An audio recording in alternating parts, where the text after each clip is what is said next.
La ley de radio y televisión establece con toda precisión que en efecto hay una relación de colaboración en una situación de emergencia.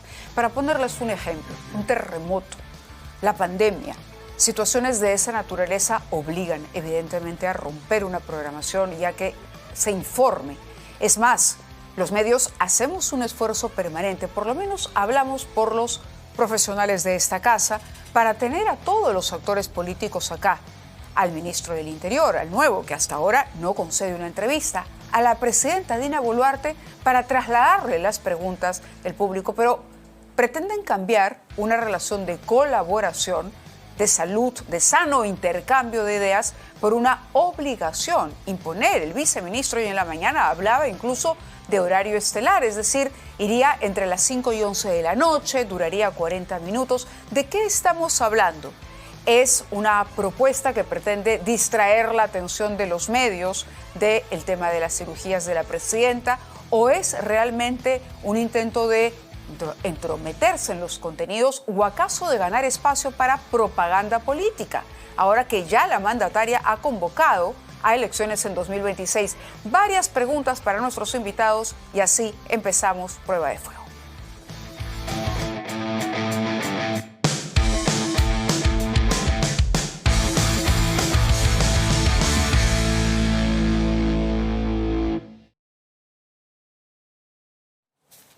Y nuestro primer invitado es el expresidente del Consejo de Ministros, el doctor Jorge del Castillo, está con nosotros. Bienvenido y muchas gracias. Encantadísimo. Hacía una introducción tratando de resumir, pero tenemos también declaraciones que me gustaría invitarlo a escuchar, que hizo esta mañana cuando se le pidió precisiones sobre esta idea o proyecto de ley que pretende presentar al Congreso el Poder Ejecutivo, y él respondió en Ampliación de Noticias lo siguiente. Escuchamos al viceministro de Justicia. No, de ninguna manera, no es propaganda estatal, es información y data oficial, no es propaganda. Con este proyecto de ley no se pretende de ninguna manera que se ensalcen logros del gobierno. No, nosotros, como le digo, lo que queremos es difundir la información oficial que maneja el Poder Ejecutivo. El plazo que estamos señalando de 40 minutos, repito, es un plazo máximo. Bueno, ahí habló del plazo máximo. Antes había mencionado lo del horario estelar. Pero usted está perfectamente enterado, ha escuchado al ministro o ha conocido la propuesta. ¿Cuál es su opinión? No estoy de acuerdo. Puesto un momento, he puesto en Twitter inclusive rechazando esta posibilidad. A mí me parece que eso es atentatorio a la libertad de expresión. Pretender un poco regimentar en un horario estelar informaciones oficiales, eso ya lo hemos vivido, ¿ya? Con Sin Acoso y la Pero central estamos hablando de la dictadura militar. Pero por eso, claro, en Sin Dictadura también tenemos una cosa parecida, ¿no? Acuérdense que Vizcarra todos los días, a las 12 del día salía y hablaba todos los días y la gente se seguía muriendo, pero seguía hablando. Pero bueno, no era una obligación. Él, no sé, de alguna manera se impondría, la cosa es que todos los canales lo pasaban. Pero ya poner una ley ya es negativo, ¿no? Yo creo que cada medio libremente tendrá que expresar su responsabilidad social. Como usted ha dicho, Mávila, un terremoto, en una pandemia, todos los medios colaboran. Yo no me imagino a nadie no apoyando, no informando, ¿no? Así es que creo que el gobierno haría bien en retirar esta idea. Más 40 minutos, todo el mundo se va a pasar cable, ¿ah? Es una cosa aburridísima, 40 minutos escuchar un boletín oficial. El problema está en quién desarrolla el contenido, quién redactaría los informes que se transmitirían, o sería la presidenta hablando, o sería el ministro. Es decir, pues, ¿cómo? ¿Quién diseña el contenido? No debe existir, no debe haber ningún contenido. O sea, establecer una franja obligatoria de tal naturaleza de 40 minutos en horario estelar me parece malo en la forma y pésimo en el fondo. Porque eso es regimentar a la prensa. O sea, obligar a toda la opinión pública que sepa el mismo mensaje en todos los canales a la misma hora. No, pues ya tenemos, la franja electoral, por ejemplo, ya es bastante aburrida en la forma que está planteada. Y no ayuda mucho a los partidos, ¿no? Hay que cambiarla. Yo soy partidario de hacer una cosa mucho más ágil, por supuesto. Pero esa es la franja electoral, en la que es digamos, la contraprestación o el contrapeso a la no publicidad privada, ¿no? Claro. Pero en este caso es distinto. Si el gobierno hace buenas noticias, saldrán las buenas noticias, pero no las puede imponer. De acuerdo. Ahora, cabe también preguntarse si esto, de la manera en que se ha lanzado, ¿no? que realmente ha recibido un rechazo prácticamente unánime, salvo algunos casos como el del congresista Jorge Montoya, por ejemplo, que él está de acuerdo, porque dice que la inseguridad es un tema de percepción y que el Estado no puede tomar, ha dicho, decisiones políticas, por ejemplo, en Patás, porque inmediatamente esto puede ser percibido de otra manera, lo cual es bastante peligroso, porque es que él decía, hay que hacer como en Vizcatán, con Patás, ¿no? Y los medios no contribuyen. Era como darle un cheque en blanco y evitar informar si hay algún tipo de exceso, por ejemplo, en esa lucha contra la inseguridad que él propone hacer en Patás, como ocurrió en el caso del terrorismo. Pero al margen de ello, ¿usted cree que aquí hay, detrás de una torpeza, como se ha calificado, otra intención, que en el fondo el gobierno sabe que esto no va a prosperar y que es una suerte de, no sé, cortina de humo? Podría ser. ¿Podría ser? Podría ser, pero la verdad, discúlpeme, pero no le atribuyo tanta astucia a estas personas, ¿no? Además tienen poco tiempo también de lo que les queda, ¿no? Creo que es un error de percepción. Alguien le debe haber dicho, tenemos que llenar... O han leído la ley que habla de colaboración y han dicho, pero no colaboran conmigo. Entonces, seguramente, porque es lo que sostenía el viceministro a la mañana, decía, pero no se ha reglamentado, ahí está. Y nosotros insistíamos, una cosa es colaborar, otra cosa es obligar, porque cuando le preguntamos, ¿qué pasa si esa obligación no se cumple? Él decía, no va a haber sanciones. Entonces, ¿qué clase de obligación es? Fíjese, los que creemos y hemos luchado siempre por la democracia y por las libertades, creemos que estas libertades tienen que ser irrestrictas, pues. No puede ser libertad hasta donde me conviene y aquí cuando ya no me conviene. Entonces, creo que en esto libertad de prensa, libertad de expresión, libertad de opinión, tienen que ser pulcramente respetadas. No puede haber nada que amenace, porque eso es abrir como una ventana que puede ser muy perniciosa en el futuro, ¿no? Vendrá otro gobierno, sabe Dios qué, y de repente...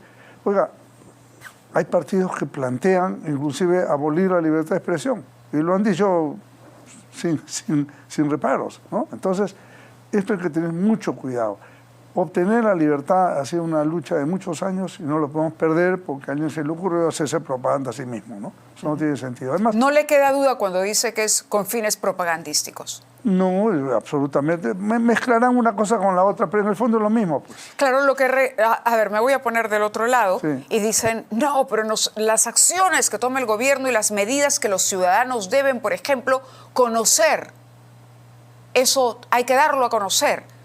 Me pongo a pensar yo si se implementa un toque de queda, si hay ciertas restricciones para determinado tránsito. ¿Se informará? Pero eso yo creo que ya se está informando. Sí, claro. Y dice que es información en base a la información oficial, que lo que se busca es difundir la información oficial. Fíjate, a mí, yo definitivamente mi posición es muy clara, ¿no? Y lo que sí me preocupa, que cuando estas noticias salen, aparecen otras, por otro lado, que pueden ser tremendamente preocupantes. Por ejemplo, el Congreso acaba de aprobar una ley, ¿no?, para dejar sin tope las tasas de interés bancarias, ¿me parece? O sea, que el argumento es, para que la gente no se vaya al gota a gota, entonces autorizamos a nuestros bancos para que no tengan topes, entonces suban sus tasas de interés libremente, entonces sí se jalan a lo del gota a gota, que no le van a cobrar 400, que le van a cobrar 300. Oiga, eso es una falacia, ¿no? La verdad que es una agresión a la economía de la gente, no hay derecho. Ya bastante cobran en las tarjetas de crédito, en los sobregiros, unas cosas de espanto, ¿no? Para que ahora darle cancha libre a los bancos para que cobren la tasa que le dé la gana, no estoy de acuerdo. Pero poner topes no era una manera de alentar, en efecto, que haya gente que recurra al gota a gota. No, es que el tope se pone dentro del marco que señala el Banco Central. O sea, no es que un tope arbitrario. O sea, la ley autorizaba ponerlo dentro de lo que dice el Banco Central.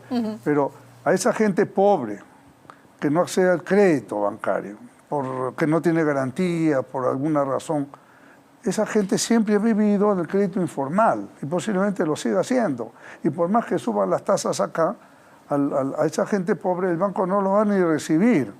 Si es que es un engaño, muchachos, el tema, ¿no? Yo lo lamento mucho porque sé que mucha gente estará conmigo porque digo esto, pero la verdad es que yo creo que más bien tiene que haber una más sólida regulación.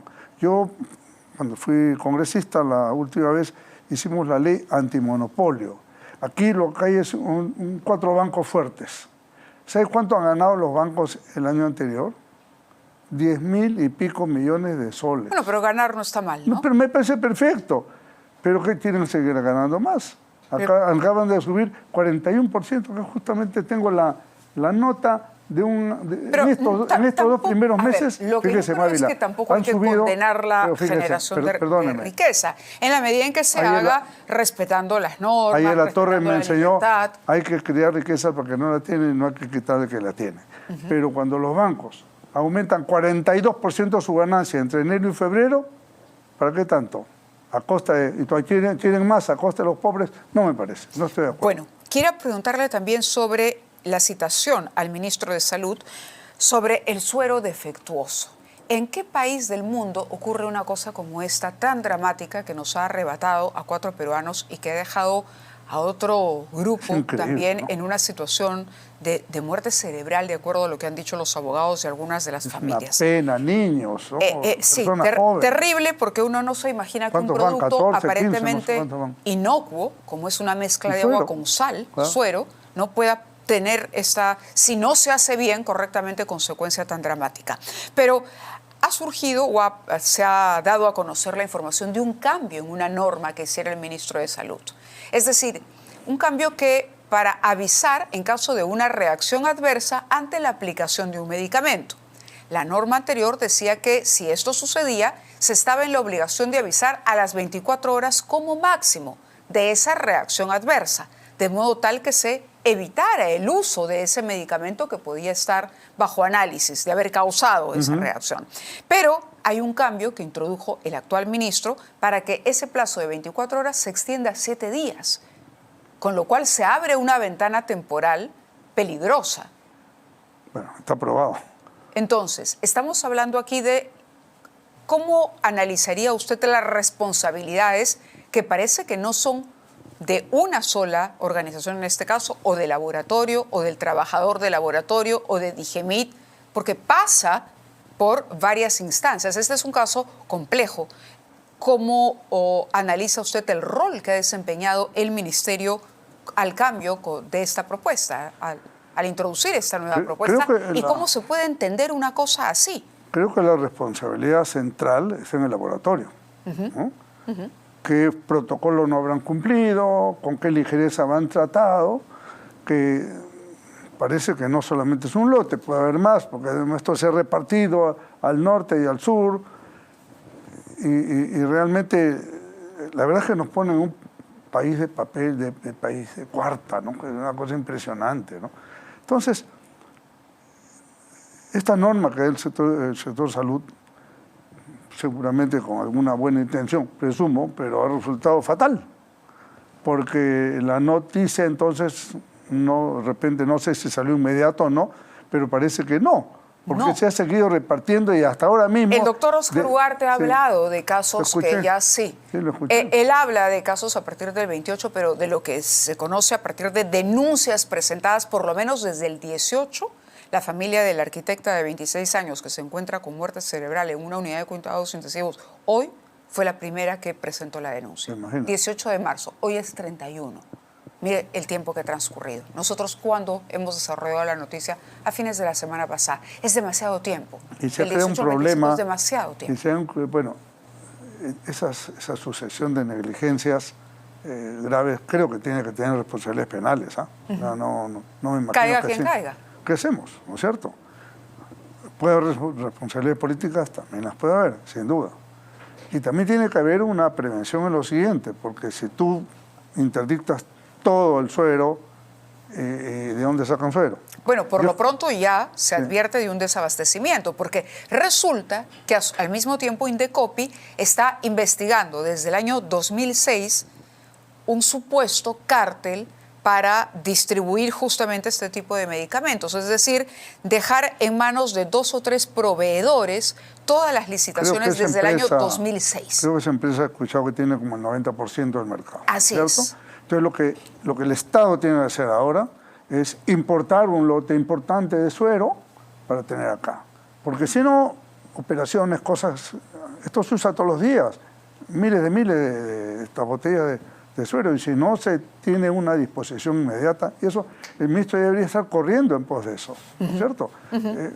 Entonces, hay una responsabilidad penal, responsabilidades administrativas, sanciones a esa empresa, que entiendo que ha pedido perdón y todo, no me imagino que nadie lo haya hecho a propósito, es una severísima negligencia punible, responsabilidades políticas, malas reacciones. Cabe decir, las responsabilidades son personales, es decir, que no se sancione al laboratorio, sino a las personas. No, el laboratorio tiene responsabilidad. Ok, no quería hay aclarar ninguna eso. duda. Y lo otro que le preguntábamos a uno de responsabilidad los... civil y penal, posiblemente, ¿eh?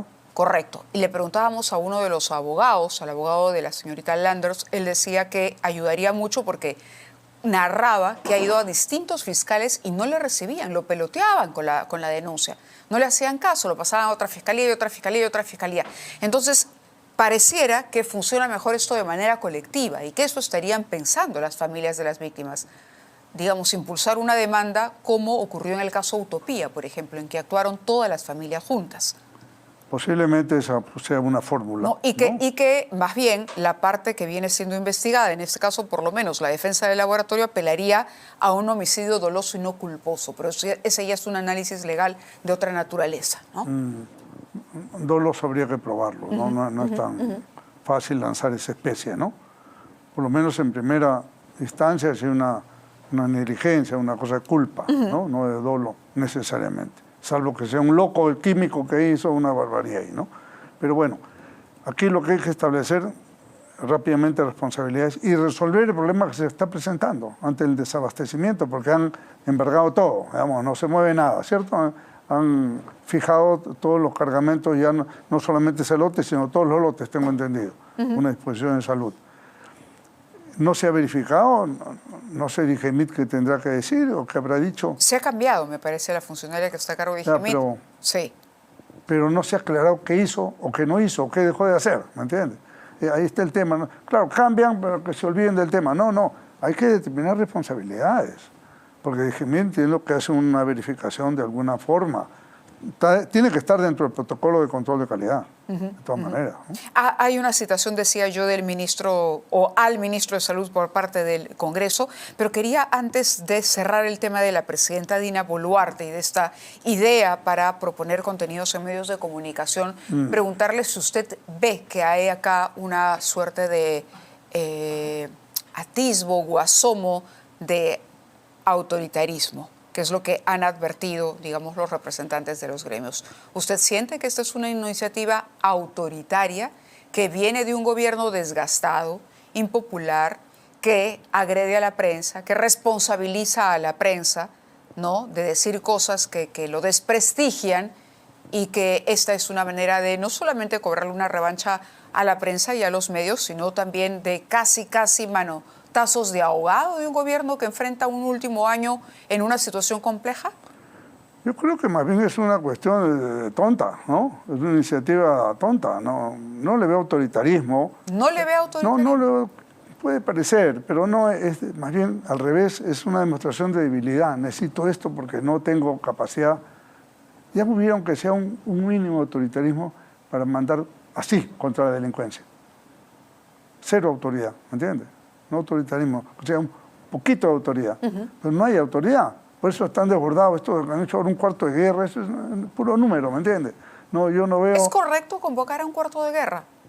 Puede ser válido, ¿no? Pero porque los pero otros no hay un organismos... Consejo de Seguridad Ciudadana. No funciona, la verdad es que no funciona. No funciona, ok. Entonces la alternativa del cuarto de guerra es válida. Puede ser una cosa, vamos a decir en el gobierno nosotros le llamamos... Pero todavía no está claro, por ejemplo, qué función o qué alternativas tendría la Fuerza Armada o cuál sería el papel que desempeñaría la Fuerza Armada. Entonces, si la estrategia a priori no está clara, el ministro del Interior, en la entrevista al Canal del Estado, habló de juntas vecinales. ¿Le parece una buena idea? Fíjese, Este es un documento que se llama Política de Seguridad y Lucha contra la Criminalidad, que varios partidos hemos concertado, ¿no es cierto? Mañana lo vamos a presentar en Trujillo, precisamente, que es un lugar muy importante. Aquí hay unas ideas. Ya ha sido presentado hace una semana. ¿Usted cree que alguien del gobierno se ha interesado? Oiga, ¿hay algo importante allí? ¿Algún aporte? ¿Nos lo pueden entregar? ¿Estamos interesados? Si el gobierno tuviera realmente interés auténtico, oye, mira, qué bueno que hay 5 o 6 partidos que se preocupan. Ok, no son todos, pero el documento está hecho técnicamente bien. Entonces, por lo menos vamos a leerlo y vamos a opinar. Claro, y sentémonos a conversar, a ver, de repente en el intercambio de ideas se mejoran incluso las propuestas. Eso es lo que yo digo, pues es pura fufuya, pero la verdad, cosas concretas no las veo, ¿no? Esto hubiera podido ser un aporte. De hecho, es un aporte. Pero es un contrasentido, ¿no? Porque al gobierno le convendría realmente que la situación mejore y que se despida en otras circunstancias. Y qué bueno que un grupo de partidos políticos puedan respaldar sus decisiones, ¿no? Pero no, pues no les interesa. Prefieren meter una ley de contrabando que no tiene sentido. Y que no va a pasar, por supuesto, ¿no? No dudo que, salvo que estén de acuerdo con el Parlamento, y sería... Aunque cualquier cosa en el Perú puede suceder, ¿no? Espero que no. ¿Cómo ve la situación de la presidenta al término del gobierno? Porque hay quienes han dicho va a ser una situación delicada. Hay investigaciones que van a proseguir, no solamente contra la presidenta, se acaba de revelar, por ejemplo, más reuniones que sostuvo, de manera no tan clara, el señor Nicanor Boluarte. ¿Cómo enfrentará la presidenta esto cuando termine su gobierno?